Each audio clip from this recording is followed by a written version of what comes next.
Hi guys, so gusto ko lang gumawa ng review about sa buhok namin or sa buhok ko. Kasi dati sobrang nalagas yung buhok ko kasi nasira siya nung niriban. Kasi niriban yata sa akin di marunong or sinadya na talaga na sirain yung buhok ko na maganda lagas-lagas kasi ayaw ko magpaputol ng buhok nung nagpariban ako sa kanya. Mahaba na yung buhok ko nung nagpariban ako sa kanya. Tapos pinilit niya akong putulan, ayaw ko. So, sabi niya, gawan daw niya ng paraan kung paano.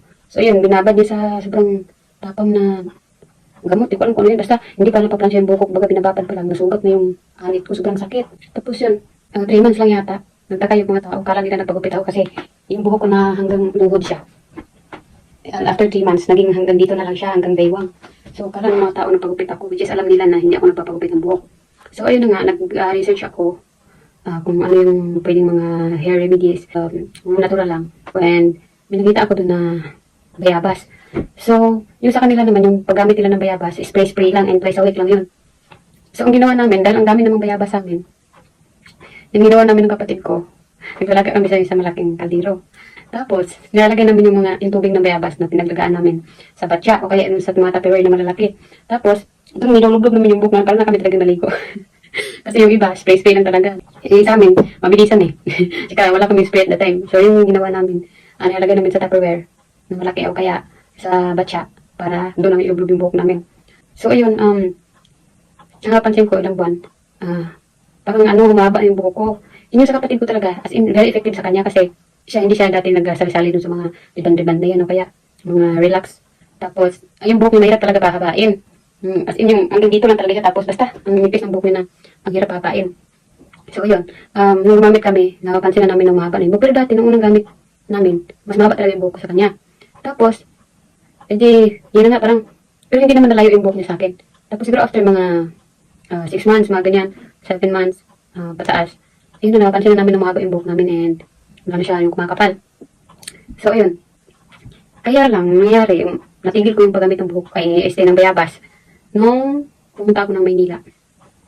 Pumunta ako sa kapatid ko and nagstay ako doon ng 1 year and 5 months. And sa 1 year and 5 months na yun, yung kapatid ko tuloy-tuloy lang yung paggamit niya ng bayabas. Kaya, nung umuwi ako, mas mahaba na yung buhok niya kaysa sa akin. Sa akin kasi natigil ko eh. So, wala ding bayabas dun sa pinuntahan ko. Kaya, wala talaga akong ginagamit sa buhok ko. So, ayun na. Pag uwi ko, sobrang haba na ng buhok niya. So, ipapakita ko yung dating buhok namin at saka yung ngayon. So, ito yung sa kapatid ko. Tapos, ito naman yung sa akin. And yan, kaming dalawa naman. Tapos, yung buhok ko talaga ngayon, yung nandito ako sa Malaysia. And yung sa kapatid ko naman yung ngayon niya, dito din. Basta, ang haba niya compare nung sa dati. Grabe. Hindi ko yung nakala na ganun siya ka-effective. Parang mas effective pa nga siya sa sa aloe vera. Tapos yung aloe vera may amoy pa. Nasuka ko pag nag-apply ko niyan. And, allergic ako sa aloe vera. Kasi, nag-try ako dito na ako sa Malaysia. Nag-try ako, ang dami kanyang aloe vera dito. Try ako maglagay sa kilay ko. Ano nangyari, nalagas yung kilay ko. Ayan, yung nabunot. Tapos dito sa kabila. Allergic ako sa aloe vera. Yan. Yung mga bawas-bawas na yun. Nilagyan ko kasi ng aloe vera kasi kala ko kung pakapal siya. Ang nangyari, nalagas tuloy yung kilay ko. Ayan, dami yung artihan kasi nangangati ako, allergic ka na ako. So, ayan lang guys, sa mga gustong humaba yung buhok nila o kaya umapal, suggest ko, gumamit kayo ng bayabas. Kung meron kayo sa inyo. Yung gawin nyo lang is ilaga nyo yung dahon ng bayabas. Kahit yung matanda na dahon na, huwag lang yung laya. Huwag lang yung yung brown na. Basta may green pa siya, okay pa yun hanggang sa ng dahon, pinakadulo. Yun yung ilaga nyo. Tapos, ibabad nyo sa buhok nyo ng 30 minutes or more. Depende sa inyo kasi kami, yung minsan nga, kalahating araw eh. Kalahating araw yung babad namin sa buhok namin. Minsan, pag natulog kami, lalagay pa kami ng bayabas sa buhok namin hanggang umaga yun. So, kasi hindi ka naman matatakot o hindi naman siya nakakatakot kasi nga, di ba wala siyang chemical. Natural siya. So, yun. Yun yung ginagawa namin. Hindi naman kami nagtitipid kasi kahit saan katumingin dun sa amin, bayabas eh. Ayun na. And, yun lang siya guys. Sobrang effective yun talaga. Try nyo. Especially dun sa mga nagkakaproblema sa buhok nila na naglalagas. Kung manipis yung mga buhok, try nyo yung bayabas. Maglaga kayo kayong tamarin. Tapos, ngayon na ngayon dito ako sa Malaysia. Actually, hindi lang ako yung nagkakaproblema ng ganito. Lahat kami talaga na napunta dito. Yung problema namin is yung buhok namin kasi naglalagas talaga siya guys. As in, nung una ko talaga, isang ganito talaga siya. Tapos everyday pag nagsusukli ako, akalain nyo yung mag-performance na ako dito.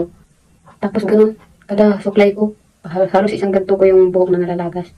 So, ang nangyari, medyo lumipis talaga siya. Unlike nung una kong pumunta dito, na makapal talaga yung buhok ko. Tapos pag ginanto ko siya, ang bigat. Yun, medyo okay na siya. Mabigat pa rin naman or makapal pa rin naman siya kasi kahit nalalagas siya, tumutubo na naman ulit. Bali yung manipis yung taga sa dulo. Pero mas manipis talaga siya ngayon kasi nga naglalagas siya. Unlike nung bago pa ako pumunta dito. So, ayun na nga. Wala din ako makita ng bayabas dito. So, hindi ako makagamit. And yung problema yata dito is yung tubig. Yun yung dahilan kung bakit naglalagas yung buhok namin ng mga kasamahan ko din.